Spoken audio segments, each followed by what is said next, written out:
Guess what?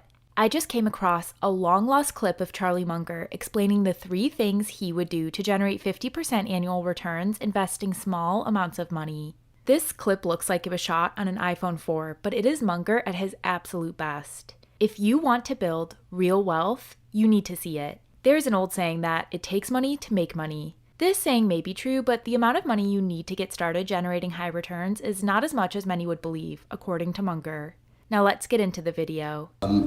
Warren and you are known for saying that if you work with a small sum of capital, namely I think being $10 million, Warren had published that he could guarantee that you compound that at 50% a year.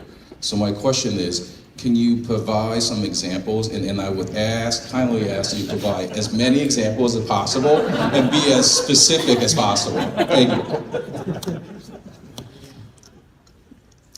Well, and then I hear somebody that really wants to get rich at a rapid rate with specifics. That is not what we try and do here. We want to leave some mystery so that you can amuse yourself finding your own way. You know, the good ideas that I have had in my life are quite few, but the lesson I can give you is a few is all you need, and don't be disappointed. And when you find the few, of course, you've got to act aggressively. That's the Munger system. And I learned that indirectly from a man I never met, which was my mother's maternal grandfather. He was a pioneer, and he came out to Iowa and fought in the Black Hawk Wars and so on. And eventually, after enormous hardship, well, he was the richest man in town, and he owned the bank, and so on. And he sat there in his old age when my mother knew him, because she'd go to his Algona, Iowa, where he lived and had the big house in the middle of the town, iron fence, capacious lawns, big barns. And what Grandpa Ingham used to tell her is, there's just a few opportunities you get in a whole life. This guy took over Iowa when the black topsoil of Iowa was cheap. But he didn't get that many opportunities. It was just a few that enabled him to become prosperous. He bought a few farms every time there was a panic, and he leased them to thrifty Germans. He couldn't lose money leasing a farm to a German in Iowa. But he only did a few things. And I'm afraid you're not going to find a million wonderful ideas. I think these people, the computer algorithms do it, but they have a computer that's sifting the whole world. It's like placer mining. And of course, every niche they're in, if somebody else comes in, the niche starts leaching away. And I don't think it's that honorable way to make a living, by the way. I would rather make my money in some other way than outsmarting the trading system, so I have a little computer algorithm that just leaches a little of everybody's trade. I always say that those people have all the social utility of a bunch of rats in a granary. It's not that great a way to make money. I would say that if you make your money that way, you should be very charitable with it, because you've got a lot to atone for. and so I don't think it's an ambition we should encourage. And the rest of us who aren't just leeching a little off the top because we're great at computer science, and that's what this room is full of. And if you're not finding it harder now, you don't understand it. That's my lesson. There are 3 important principles you need to understand if you want to follow Munger's advice on generating high returns on small sums of money. The first principle is to look in the inefficient markets. Munger is the vice chairman of Berkshire Hathaway, and as of the making of this video, Berkshire has a market cap approaching $800 billion. That makes Berkshire the 9th largest company in the world by market cap, and the biggest non-tech US company in the world. To most people, Berkshire's massive size would seem like a huge advantage when it comes to investing, right?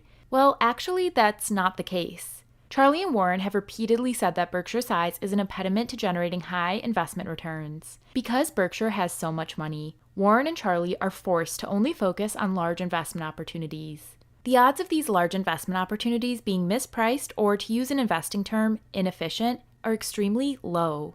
On the other hand, there is a much higher probability of an inefficiency occurring when the size of the investment is much smaller. Large investors like Munger are too busy paying attention to bigger opportunities to even notice these small opportunities. This is where your opportunity comes in.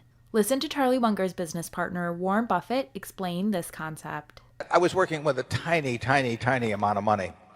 And so I would pour through volumes of businesses, and I would find one or two that I could put $10,000 into or $15,000 into that were just ridiculous. They were ridiculously cheap. And obviously, as the money increased, the universe of possible ideas started shrinking dramatically. When Warren and Charlie were investing small sums of money decades ago, they had to spend thousands of hours poring through tens of thousands of pages of financial reports to find just one potential idea. Thankfully for us, the internet has made sourcing potential mispriced stocks a heck of a lot easier. All you have to do is jump to a stock screener like this one here, and you don't need anything fancy. A free screener like this will do just fine. All you need is a screen that can filter by market cap and PE ratio. Set the market cap range to 10 million to 200 million, and the PE ratio range from 3 to 15.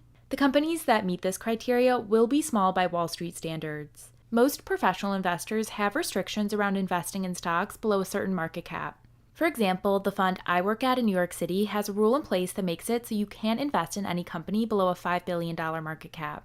This restriction means tons of potentially great investments slip by us because these companies are simply too small. Additionally, companies of this size likely aren't covered by Wall Street analysts. Compare that to a company like Apple. Apple stock is covered by 31 Wall Street analysts that monitor the company's every move. The fact that virtually nobody is paying attention to these small companies increases the probability that you can find a stock that is trading well below its intrinsic value. Before we get to lesson number 2, make sure to hit that subscribe button because it is so important to get the teachings from people like Charlie Munger to as large of a group as possible. Learning from Munger and other investing legends really positively impacted my life, and I know it can do the same for you. So the next lesson from Munger is, take big swings when a good opportunity comes along. The logic being that great opportunities are rare, so when they do come along, you have to take full advantage. This point can be demonstrated by using an analogy from the sport, baseball. For my non-US viewers, baseball is a bat and ball sport played on a field by two teams against each other. In baseball, a player on one team throws a small round ball at a player on the other team, who then tries to hit it with a bat. The goal of the batter is to hit the ball in such a way that it will allow his team to score runs, aka points. According to Munger, there are some lessons from the game of baseball that can help you make money in the stock market. One of the best baseball players of all time was a man named Ted Williams. Williams wrote a book called The Science of Hitting. It contains a compelling illustration of him at bat with the strike zone divided into 77 distinct squares. Williams recognized that by waiting for a pitch in his sweet spot significantly increased his chances of getting a hit. Being patient and waiting for the right opportunity offered a 40% hit rate. Impatience, on the other hand, could lower his success rate to a mere 23 to 25%. Williams understood that average batters turned into great ones if they waited for the right pitch, and even the best batters turned into average ones if they swung at the wrong pitch.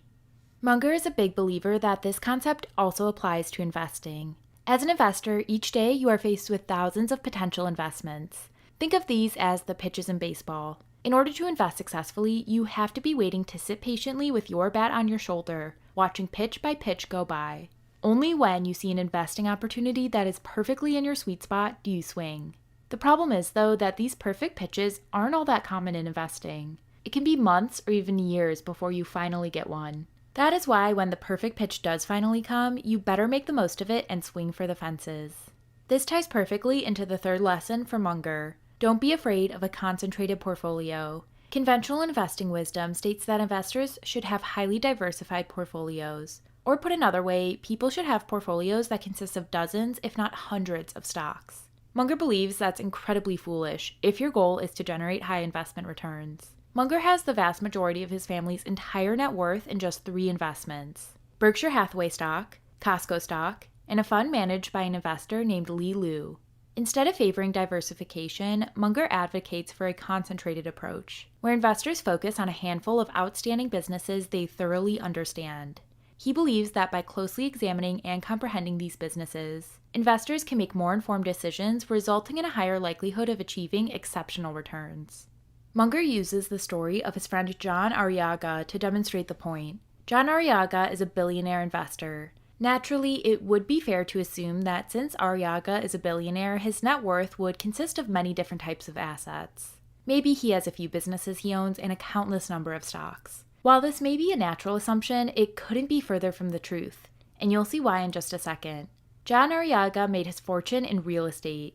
Real estate in its own right is a very broad asset class. There are many different types: apartment, office, industrial, single-family houses, self-storage. Additionally, there's a near infinite number of locations where this real estate can be located.